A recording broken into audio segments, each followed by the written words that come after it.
নমস্কার দর্শক বন্ধুরা, আপনারা আমাকে অনেকেই রিকোয়েস্ট করেছেন যে আজকালকার দিনে আপনারা দেখতে পাচ্ছেন যে খুব কম বয়সে হার্ট অ্যাটাক হচ্ছে এবং তার থেকে অনেকে মারাও যাচ্ছে। এই কারণটা কি?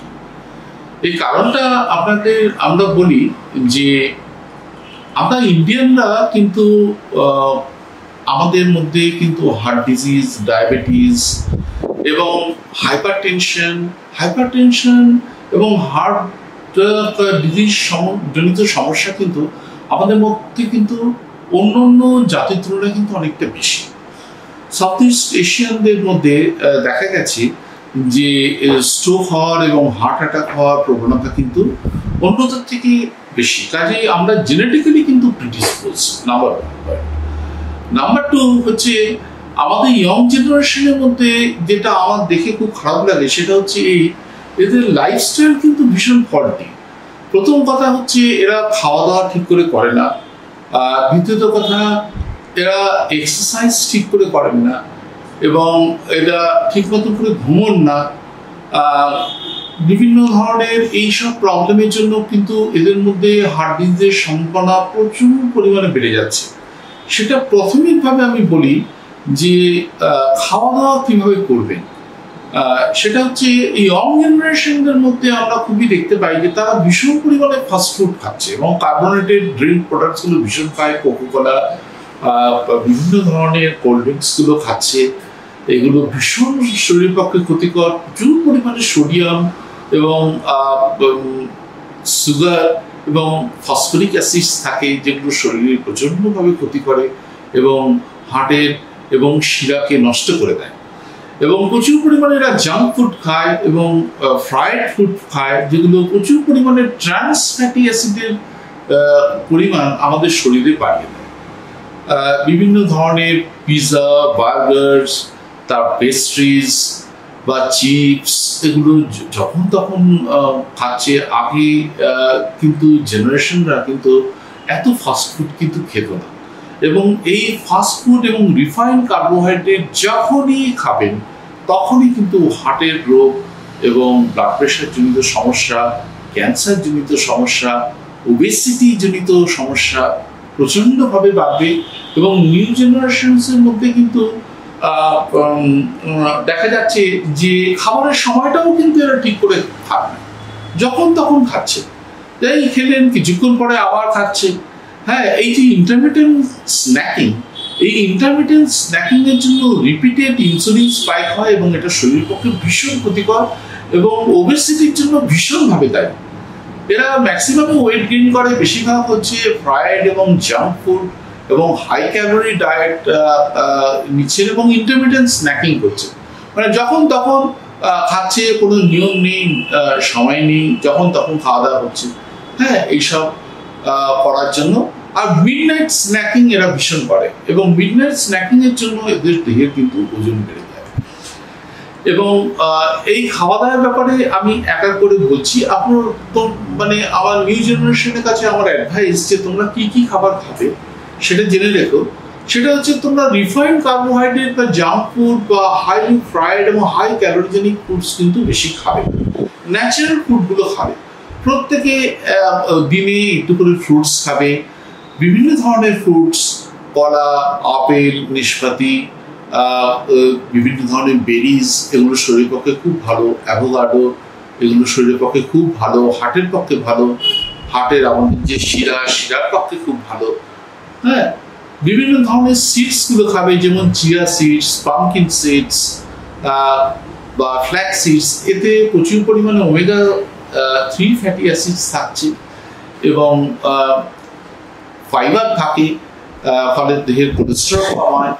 এবং এই যে ওমেগা 3 ফ্যাটি অ্যাসিড রিচ ডায়েটগুলো তোমরা কিন্তু খাবে। এই ওমেগা 3 রিচ ফ্যাটি অ্যাসিডস কিসে থাকে? যেমন বিভিন্ন ধরনের মাছের মধ্যে প্রচুর পরিমাণে তুমি পাবে। তোমরা পার্টিকুলারলি সি ফিশ, সার্ডিনস, স্যালমন, এগুলোর মধ্যে পাওয়া যায়। এগুলো সচরাচর পাওয়া যায় না, কিন্তু আমাদের যে আমরা বাজারে যে ধরনের কমন ফিশগুলো খাই সেই ফিশগুলো কিন্তু খুব উপকারী এবং ডিম পার্টিকুলারলি যেগুলো হচ্ছে দেশি ডিম, মানে মাটি চারা মুরগির ডিম বা অর্গানিক ডিম, তার মধ্যে কিন্তু প্রচুর পরিমাণে ওমেগা 3 ফ্যাটি অ্যাসিডস আছে। বাজারে যে কমার্শিয়াল ডিম পাওয়া যায় তাতে কিন্তু অতটা ওমেগা 3 ফ্যাটি অ্যাসিডস নেই, ওমেগা 6 ফ্যাটি অ্যাসিডস বেশি। তোমরা কড লিভার অয়েল খেতে পারো, তার মধ্যে প্রচুর পরিমাণে ওমেগা 3 ফ্যাটি অ্যাসিডস আছে। পার্টিকুলারলি অ্যাভোকাডোর মধ্যে প্রচুর পরিমাণে ওমেগা 3 ফ্যাটি অ্যাসিডস আছে। কিন্তু বাজারে আমরা যদি তাকাই, আমরা দেখি চারিদিকে যেসব খাবারগুলো পাওয়া যায় সেগুলো বেশিরভাগ হচ্ছে ট্রান্স ফ্যাটি অ্যাসিডে ভরা এবং ওমেগা 6 ফ্যাটি অ্যাসিডে ভরা। এবং আমরা যে তেলটা খাই, যে সিডস অয়েলগুলো আমরা খাচ্ছি, সেগুলো full of omega 6 fatty acids. তোমরা যে তেলটা খাবে সেই তেলটা হচ্ছে বেশিরভাগ ক্ষেত্রেই সর্ষের তেল খাও। যদি তোমাদের সামর্থ্য কুলায় তাহলে তোমরা অবশ্যই এক্সট্রা ভার্জিন অলিভ অয়েল খেতে পারো বা অ্যাভোকাডো অয়েল খেতে পারো। সেটা সকলের পক্ষে সম্ভব নয়, আমি এই ব্যাপারে খুব একটা বেশি বলবো না, কিন্তু যারা বিয়ার করতে পারবে তারা কিন্তু মাঝে মধ্যে খাবে। এক্সট্রা ভার্জিন অলিভ অয়েল দিয়ে তোমরা স্যালাড ড্রেসিংটা করো, স্যালাড ড্রেসিংটা মাঝে মধ্যেই খাও, এগুলো কিন্তু শরীরের পক্ষে খুব উপকার। তোমরা অবশ্যই সান এক্সপোজার করবে, কারণ ভিটামিন ডি কিন্তু আমাদের শরীরের যে শিরার ভেতরের লেয়ার তাকে কিন্তু ভালো করে এবং তাকে ঠিকঠাক রাখে। এবং তার সাথে প্রচুর পরিমাণে পটাশিয়াম রিচ ডায়েট এবং ম্যাগনেসিয়াম রিচ ডায়েট অবশ্যই খাবে। আপনার ম্যাগনেসিয়াম বা পটাশিয়াম রিচ যেরকম কলার মধ্যে প্রচুর পরিমাণে পটাশিয়াম আছে, অ্যাভোকাডোর মধ্যে প্রচুর পরিমাণে পটাশিয়াম আছে, নারকেলের জলের মধ্যে প্রচুর পরিমাণে পটাশিয়াম আছে, বিভিন্ন ধরনের মাছ, মাংস বা ডেইরি প্রোডাক্টসের মধ্যে পটাশিয়াম রয়েছে। যেমন ম্যাগনেসিয়াম আগেই বলেছি, বিভিন্ন ধরনের নাটস, তারপর হচ্ছে বিভিন্ন মাংসের মধ্যে তুমি ম্যাগনেসিয়াম ভালো পরিমাণে পাবে, জিঙ্কও থাকবে। হ্যাঁ, তারপর ধরো বিভিন্ন ধরনের ফল বা পামকিন সিডস, যেগুলো কুমড়োর বিচি, সানফ্লাওয়ার সিডস, অনেক সময় আমরা যেগুলো চিবিয়ে খাই, চিয়া সিডস, তার মধ্যেও প্রচুর পরিমাণে ওমেগা 3 ফ্যাটি অ্যাসিডস আছে এগুলো, এবং ম্যাগনেসিয়াম রয়েছে। এগুলো শরীরের পক্ষে কিন্তু খুব উপকারী, এগুলো খাওয়াটা অভ্যাস করো। কার্বোনেটেড ড্রিঙ্কস একেবারে খাবে না।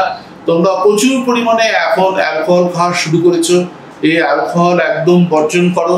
অ্যালকোহল কোনোভাবে শরীরের উপকারে আসে না এবং লিভারকে ড্যামেজ করে এবং তোমার শরীরের যে শিরা এবং হার্টের ওপর কিন্তু মানে খারাপ প্রভাব পড়ে এবং এতে কিন্তু শরীরের যে শিরা এবং হার্টের কন্ডিশন কিন্তু খারাপই হয়, ভালো কিছু হয় না। আর স্মোক তোমরা করবে না, স্মোক বন্ধ করো। কারণ তোমরা যদি স্মোক নাও করো, বাজারে এবং বাইরে এত পলিউশন, তাতে স্মোক না করলেও কিন্তু তোমরা 3-4টে করে স্মোক করছো, এটা তুমি জেনে রেখো। তার উপর যদি স্মোক করো তাহলে তার কোনো কথাই নেই। এই স্মোকের মধ্যে যে কেমিক্যালসগুলো তোমাদের রক্তের মধ্যে মেশে, তা শিরাকে ক্ষতিগ্রস্ত করে এবং হার্টকে অবদমিত করে, হার্টের ক্ষতি করে এবং তার ফলে কিন্তু তোমাদের হার্ট অ্যাটাক এবং ব্লাড প্রেশার জনিত সমস্যা এবং স্ট্রোক যে কোনো সময় কিন্তু হতে পারে।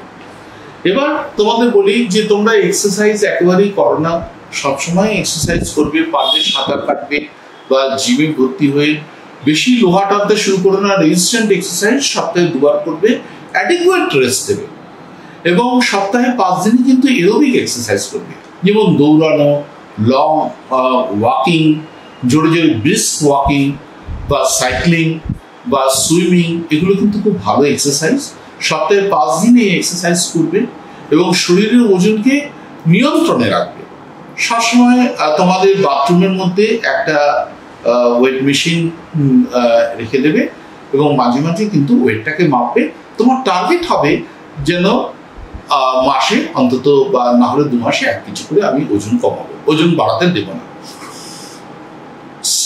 তোমরা যে হাঁটবে এই স্টেপিংটা ভীষণ কিন্তু ইম্পর্টেন্ট। আমরা বলি যে যদি তোমরা 15,000 থেকে 20,000 স্টেপিং যদি দিনে করতে পারো তাহলে কিন্তু এটা শরীরের পক্ষে খুব ভালো। এখন স্টেপিং তোমরা যে করবে সেটা স্মার্ট ওয়াচে বা তোমার মোবাইলেও কিন্তু তোমরা কিন্তু সেট করতে পারো বিভিন্ন অ্যাপসের মধ্যে দিয়ে, এবং সেট করলে তুমি যে কতটা হাঁটছো, কতটা তোমার স্টেপিং হলো, সেই স্টেপিংটা কিন্তু তোমরা মোবাইল বা তোমার স্মার্ট ওয়াচে কিন্তু তুমি বুঝে যাবে। তোমাদের টার্গেট হবে 15 to 20,000 স্টেপিং পার ডে। ওটা করলে কিন্তু শরীরের পক্ষে কিন্তু ভালো। এবং তোমরা একটা জানবে যে স্ট্রেস তোমাদের কমাতে হবে। তোমাদের প্রচুর স্ট্রেস, স্কুল কলেজে স্ট্রেস, পরীক্ষায় পাশ করে এসে তারপর চাকরি পাওয়ারই একটা স্ট্রেস, বাজারে প্রচুর শিক্ষিত ছেলে মেয়েরা ঘুরে বেড়াচ্ছে কিন্তু তাদের চাকরি নেই, জব নেই, জব যদিও পাওয়া যায় সেই জবের স্যাটিসফ্যাকশন নেই, এত স্ট্রেস জবের মধ্যে।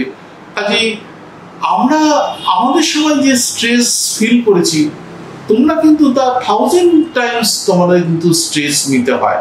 এই স্ট্রেস নিলে কিন্তু শরীরের পক্ষে অ্যাড্রিনালিন সিক্রিশন হবে, কর্টিসল সিক্রিশন হবে, এবং তারা কিন্তু তোমার ব্লাড প্রেশার বাড়াবে এবং হার্টের উপর কিন্তু ব্যাড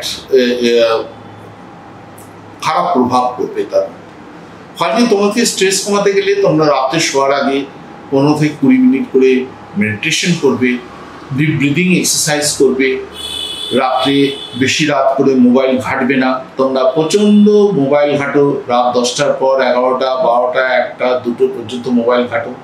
একটা কথা জেনে রাখো, মোবাইলে যে ব্লু লাইটটা হয়, এই ব্লু লাইটটা কিন্তু আমাদের কিন্তু শরীরের পক্ষে কিন্তু খুব খারাপ। এটা আমাদের যখন নাকি চোখের ভেতর দিয়ে ঢোকে, তখন আমাদের ঘুমানোর জন্য যে মেলাটোনিন হরমোনটা সিক্রিশন হয়, সেই সিক্রিশনটা কিন্তু ঠিক মতন হতে পারে না, পারে তোমাদের ঘুম কিন্তু ঠিক হবে না। তোমাকে সারাদিন কাজের মধ্যে দিয়ে, এই স্ট্রেসের মধ্যে দিয়ে যেতে হয়। তোমার ঘুমটা খুব জরুরি এবং ভীষণ ইম্পর্টেন্ট। রাতেবেলা খুব সুন্দরভাবে ঘুমোবে। যদি তোমাদের ঘুমের অসুবিধা হয় তাহলে যোগা করবে, স্ট্রেস কমাবে এবং তাড়াতাড়ি শুয়ে পড়বে। রাতে খাওয়ার সময় পেট ভরে খাবে না, পেটের অর্ধেক করে খাবে। এবং যদি তাতেও অসুবিধা হয়, তোমরা একটা করে ম্যাগনেসিয়াম গ্লাইসিনেট ক্যাপসুল খেতে পারো, তাতে কিন্তু সুবিধা হবে। এবং প্রচুর পরিমাণে সকালের দিকে মাঝে মধ্যে যখনই সময় পাবে তখন একটু সান এক্সপোজার। আর এইসব জিনিস যদি তোমরা করতে পারো তাহলে কিন্তু তোমাদের মধ্যে হার্ট অ্যাটাকের প্রবণতা, ব্লাড প্রেশার জনিত প্রবণতা, ওবেসিটি জনিত প্রবণতা এবং কোলেস্টেরল জনিত প্রবণতা কিন্তু অনেকাংশেই কমবে। এবং আরো একটা বলি, খাবারের মধ্যে যেসব খাবারের মধ্যে কিন্তু নাইট্রিক অক্সাইড রিলিজ হয়, এই নাইট্রিক অক্সাইডের ফাংশনসটা হচ্ছে কি, আমাদের বডিতে গিয়ে আমাদের যে শিরা উপশিরাগুলো আছে এগুলোকে কিন্তু ডাইলেট করে, এগুলো প্রসারিত করে। ফলে প্রসারিত করলে আমাদের ব্লাড প্রেশার কমে যায়, আমাদের শিরা উপশিরার স্বাস্থ্য ভালো থাকে, হার্টের উপর কিন্তু চাপ কমে যায়। এইসব খাবারগুলো কি, যেমন বিটের রস কিন্তু প্রচুর পরিমাণে নাইট্রেট থাকে, এটা তোমরা খাবে। তোমরা রসুন অবশ্যই খাবে। রসুন কিন্তু আমাদের শরীরের শিরাকে ভালো রাখে, আমাদের কোলেস্টেরলকে কমায়।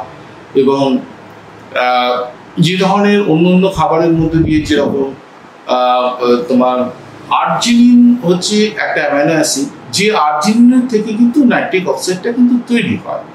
এবং আর্জিনিন তোমরা কিসে কিসে পাবে? আর্জিনিন তোমরা যেমন ডেইরি প্রোডাক্টসে পেতে পারো, নাটসে পেতে পারো, মাংসতে প্রচুর পরিমাণে আছে, মাছে প্রচুর পরিমাণে আছে, গ্রিন লিফি ভেজিটেবলসের পরিমাণে আছে। এইসব খাবারে খাবে। ডিমের মধ্যে প্রচুর পরিমাণে আর্জিনিন আছে। এই আর্জিনিন থেকেই কিন্তু নাইট্রিক অক্সাইডস তৈরি হয়। কাজে তোমরা এইসব খাবারগুলো ভালো করে খাবে। পার্টিকুলারলি বিটটা ভালো করে খাবে। বিটটা খেলে কিন্তু, বিটের রস ভালো করে খেলে কিন্তু প্রচুর পরিমাণে নাইট্রিক অক্সাইড রিলিজ হয়, এতে শরীরে তোমার উপকার হবে। এবং আমি যে সেই খাবারগুলো খেতে বললাম, এই খাবারগুলো খাবে, তাতে তোমাদের শিরা ভালো থাকবে, তোমাদের স্বাস্থ্য ভালো থাকবে, তোমাদের হার্টের স্বাস্থ্য ভালো থাকবে। এগুলো তোমরা করতে থাকো, দেখবে তোমাদের লাইফস্টাইল মডিফিকেশন, খাবার ঠিক করে করলে, ঘুমোলে এবং ভালো মতন এক্সারসাইজ করলে তোমাদের মধ্যে সাডেন কার্ডিয়াক ডেথের সম্ভাবনা খুব কমে যাবে। এবং ভেতরে ভেতরে যে সর্বনাশটা হচ্ছে, সেই সর্বনাশটা কিন্তু আর হবে না। তোমরা একটা সুন্দর, সুস্থ এবং লং লাইফ লিড করবে। এই বলে নমস্কার।